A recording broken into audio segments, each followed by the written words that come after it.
Hi there, it's Asia. At the moment you have only one option to prepare for your IELTS exam, at home on your own. And that's what I'm going to talk about in this video. How you can prepare in less time and achieve the best score you can achieve with your current level of English. All the materials and resources I'm going to mention will be linked in my PDF IELTS study plan, and I'll tell you how to download it later, but now let's get started.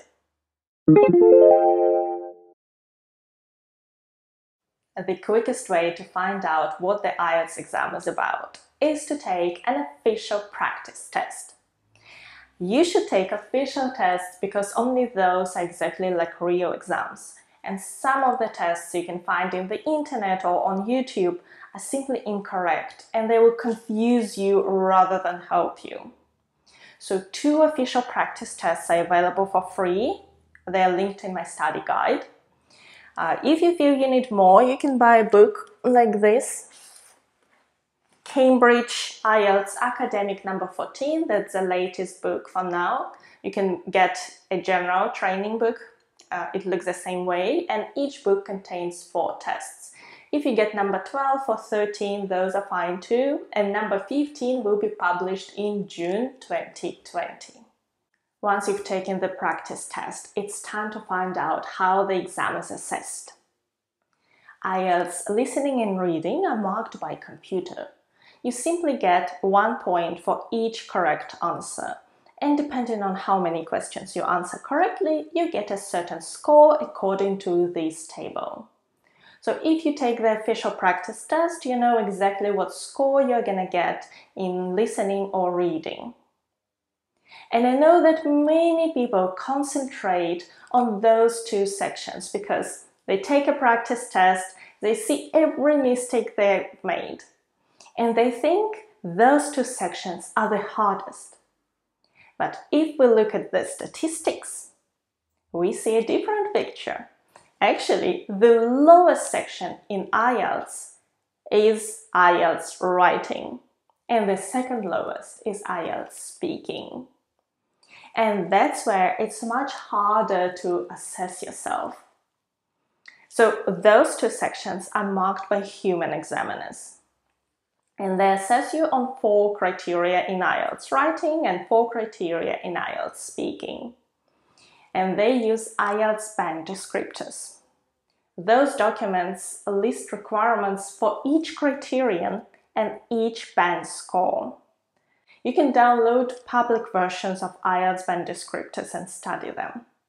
But I personally think that those 2 sections require more attention. You should spend more time preparing for them because they're not just about being able to write or speak in English. They are also about being able to meet those specific requirements. And the next step is to master each section of the exam. At the moment, your English skills are at a certain level, and your IELTS score may vary up or down depending on how well you perform at the exam. And the goal is to get the top score, the best score you can get at the moment, and not the bottom score. And in order to be able to do that, you need to have the correct strategy for each part of the exam. I've taken paper-based exam, I've taken computer-based exam, and I have videos on how to approach each section, how to approach different types of tasks, how to allocate your time to answer as many questions as you possibly can answer at the moment. And to avoid all these silly mistakes, because you know every time you retake the IELTS exam, it's about $200. And this academic year, it seems like you may not have time to retake the exam even if you want to. One of the biggest problems in IELTS is time pressure. If you spend a bit of extra time doing something, you're not going to finish something else that you could have finished. And when you're preparing for IELTS listening and reading, it helps to know what types of tasks are used and how to approach each task. Then when you see it, you know exactly what you're going to do, and it saves time. For example, in IELTS reading, some types of questions come in order. It means you can read the first question, find an answer, read the next question, keep on reading the text until you find the next answer, and so on. But some question types don't come in order, so you should know which do and which don't. It's a huge time saver. You should also pay attention to the most difficult types of questions, such as true, false, not given. When you're given a statement, you need to find the correct sentence in the text, and then you need to say if the statement is true, or it's false, or you can't say because it's not given. Another complex type of task is matching headings. Then you're given a list of headings, and you need to match each of them to the correct paragraph. And it's quite a tricky task to do, which requires the correct strategy. And I have videos about all of them. But basically, in IELTS listening and reading, once you know different types of tasks, how to deal with each type, you do some practice tasks, you're good to go. And if you still don't get the score you need, then perhaps you don't know enough words. I did some research, and it seems that if you know about 4,000 English words, then your score is going to be between 5.5 and 7. And if you know about 8,000 words, it's going to be around 7 or higher. And I have a separate video where you can learn how you can measure how many words approximately you know. And if you don't know enough words, which words will give the biggest benefit if you learn them. Of course, this type of preparation takes much more time, and it's not something you can do in 1 week.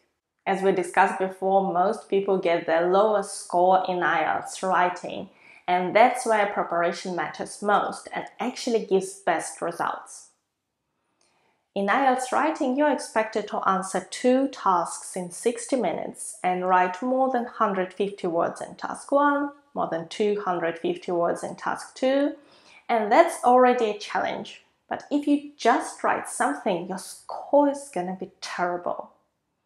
That's because in IELTS writing, it's not just about your English skills. It's about your writing skills as well. And it may so happen that you have to learn how to write well. The good thing is you can do it quite quickly.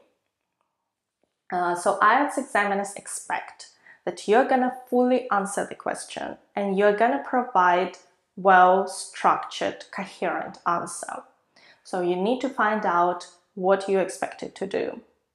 You also need to learn all the different requirements. For example, IELTS examiners will be checking for a variety of linking words such as nevertheless, furthermore, however, and how are you going to include them if you don't even know that's a requirement? So learn those. Find out all the types of tasks you may get and what you're expected to do in each type of task. What are the differences between different types of tasks? And of course, just listening is not going to help you with your writing. You must practice writing your essays too. In IELTS speaking, IELTS examiners also use a set of requirements to mark your answers, but I would say it's easier to naturally meet those requirements than in IELTS writing. But if you know what those are, it will be even easier to fulfill them, right? So you should find out what types of questions are asked in part 1, 2, and 3 and practice your answers. You should find out what the requirements are and what you're expected to do, because having the correct strategy matters. I experimented with my strategy, and once I got only 7.5 in IELTS speaking, while usually I get 8.5. So there is a big difference depending on how you approach those answers. And remember that IELTS speaking is a time-pressured exam.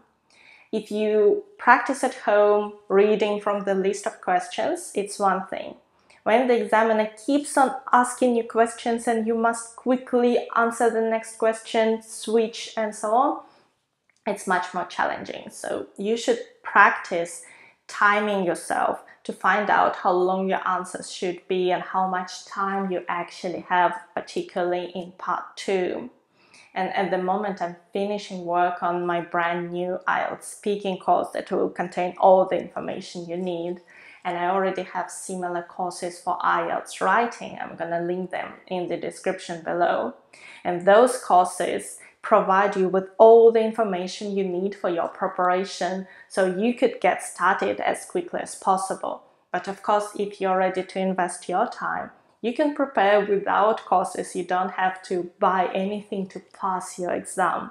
But those courses will definitely help you to structure your preparation and save time. When preparing, remember that spending 1 hour a day for 5 days is much better than spending 5 hours in 1 day. So spread your preparation. And right now, please download this study plan, get links to all the resources I mentioned in this video, and start your preparation. Thank you for watching me today. Good luck with your exam. Bye!